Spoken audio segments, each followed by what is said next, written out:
individual that I talked to was a DHS employee. He was the guy that cut the checks to the NGOs. He cut checks to Jewish Family Services, Catholic Charity. Tell me the amount, okay, before you get started. He said, $600 million. And I said, okay, was that 2 or 3 years contract? He goes, no, that was like 2, 3 to 6 months max.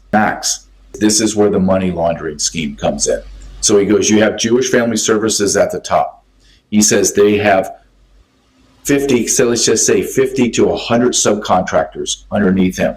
After I cut that check for $600 million, then those smaller subcontractors that are responsible for food, clothing, housing, whatever that $600 million does not cover or did not cover enough, those subcontractors call us and say, we need 10 million here, we need 5 million here.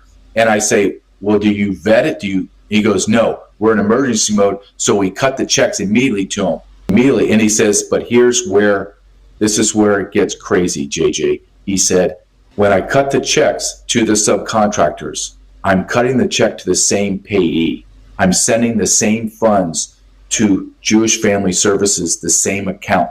So you have Jewish Family Services getting $600 million, but you have 50 to 100 subcontractors that I'm paying, but I'm paying to the same bank account as Jewish Family Services. It's all a lie. It's just all a lie. And I said, okay, well, you cut $600 million check. Are you now tracking that to check? And he goes, listen, you have to understand, JJ, nobody's following the money. No one cares. He says, you have to understand the federal government created a chaotic situation on the border. You have millions of people coming to the border. The Border Patrol, DHS, CBP, FEMA, no one has the resources, manpower to move millions of people from the border into America. That's where the NGOs come in. The NGOs are the movement of people and goods into America.